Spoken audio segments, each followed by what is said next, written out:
जनाब आप सबको बहुत बहुत आदाब, बहुत बहुत नमस्ते, बहुत बहुत सलाम, गुड विशेज़ आपके लिए, सत श्री अकाल। मैं लेक ओंटारियो जो है जहाज़ देखें आपको पता चलेगी कैसे यहाँ करीब ही जो है जजीरे के ऊपर है एयरपोर्ट देखें।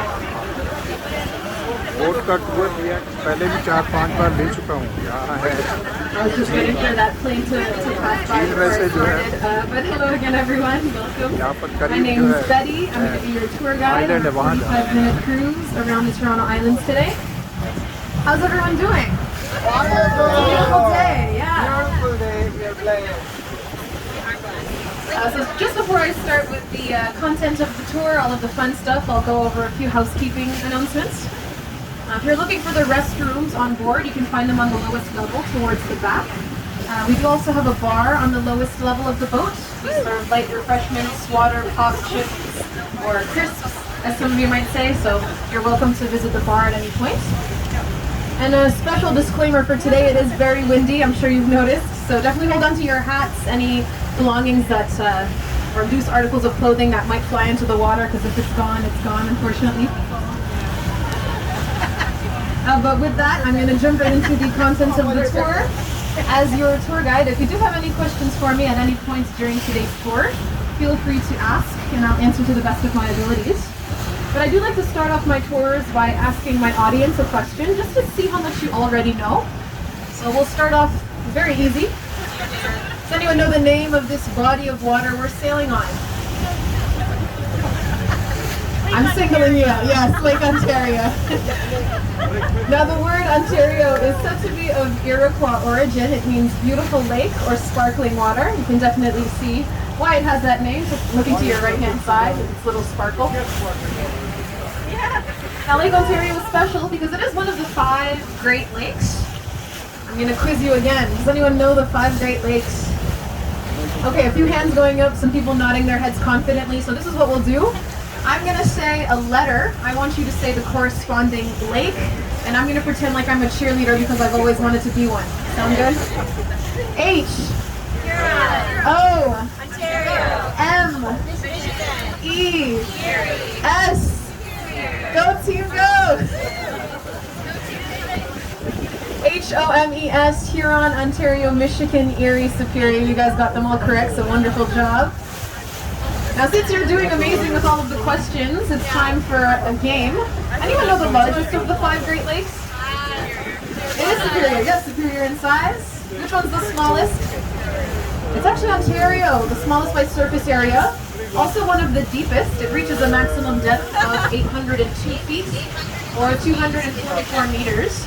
So to put that into perspective for you, that's about the full size of the Eiffel Tower or half the size of the CN Tower beside us. So quite deep the lake is.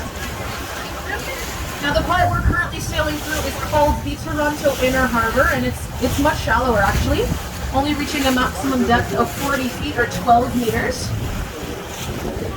Now if you think it's cold right now, if you visit Toronto in December or January or February during the winter months, we reach freezing temperatures. So because it's so shallow, the inner harbor does freeze over. When that happens, we have very special icebreaker boats that break the ice, and that allows people, or residents of the islands, to move to and from their homes all year round. So I'll talk about the island residences a little bit later. They're further east, and we're heading west right now. So I want to start talking about where you saw that plane land earlier. If you notice, just far off to the right-hand side, white buoys floating in the water.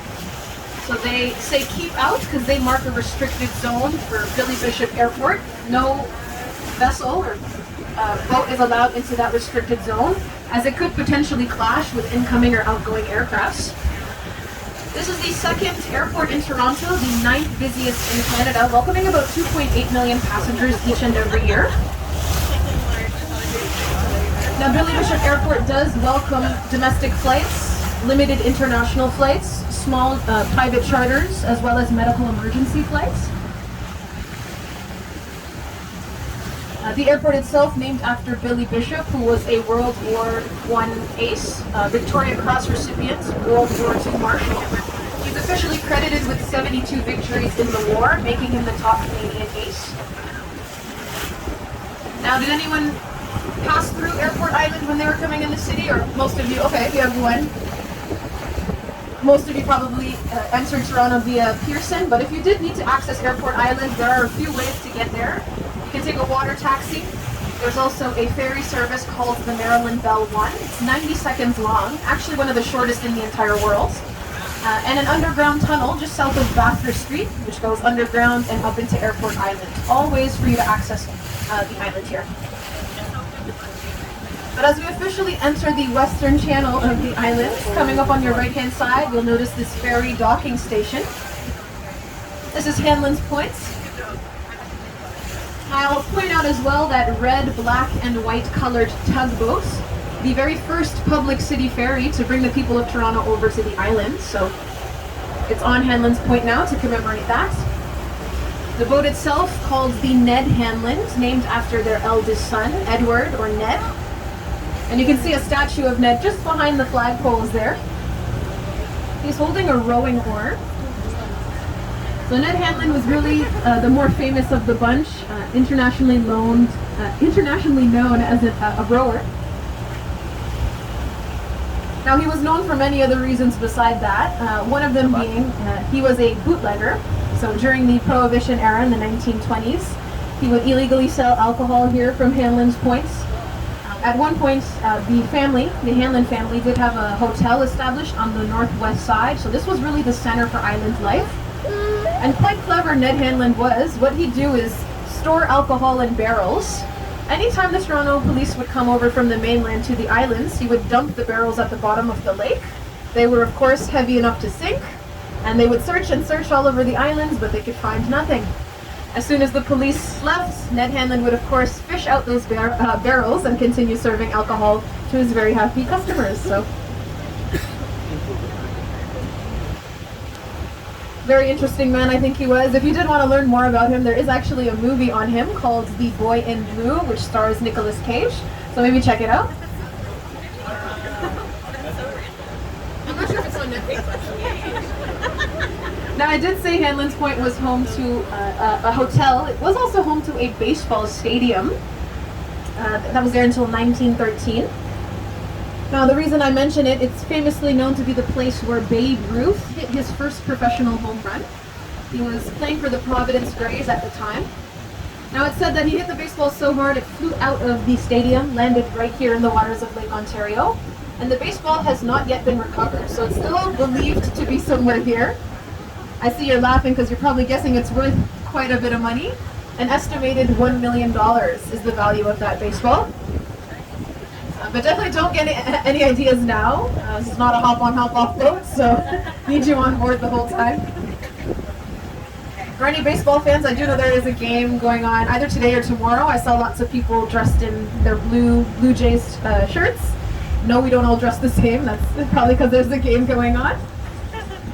And that's, of course, happening at the Rogers Centre, which you can see behind you. Kind of a cool view right now, actually. If you take a look behind of the Rogers Centre, you can see the dome is open. 50,000 seat arena. Beautiful postcard view of the city as well. So you'll get lots of photo opportunities. I promise for those of you at the front, you'll get your chance. Now, looking to your left-hand side here, though, I'm sure you've noticed lots of boats docked on this island. It's quite quiet. Now, it is an 18-acre private island known as Muggs Island. It's home to the Island Yacht Club, or IYC.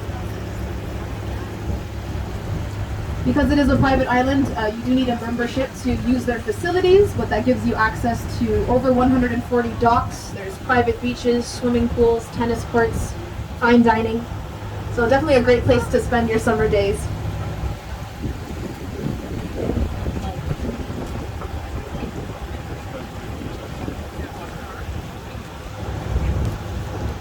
Now, folks, there is something special actually happening here on the islands, or I should say specifically on this strip of water we're about to come across. So looking down your left-hand side, this is the Long Pond. So this is where the Dominion Day Regatta is held in July. It was renamed the Allen A. Lamport Regatta Course in 1994 after a former mayor of Toronto who played a key role in enlarging the regatta course to international competition standards.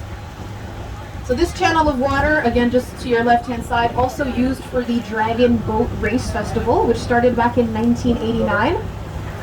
And this weekend they'll be hosting the 34th Dragon Boat Race Festival, which has altered our route this afternoon. So we'll be taking a different course than we usually do, due to the racing that's going to be happening. More about the Dragon Boat Race Festival though, just some history. It was organized by the Toronto Chinese Business Association in association with GWN Dragon Boat. And the race is based on Centre Island, which is the largest of the 14 Toronto islands. So the festival does welcome teams from across Canada, across the United States, the Caribbean islands, Europe, and Asia. And so the Long Pond, or that main channel, it's 500-meter course that they'll run with 6 different lanes. Didn't look like I saw any dragon boats there earlier, but if you do happen to visit the islands maybe later, either today or tomorrow, you'll definitely get a chance to see that. Something that you can see now, though, just to your right-hand side, is the Hanlan's Point mooring wall. So it's owned and operated by the Toronto Island Marina. It is a public docking area. It costs about $1.60 per foot of your boat to dock here. These are private? These are private? Yeah, so they're privately owned boats, but you can dock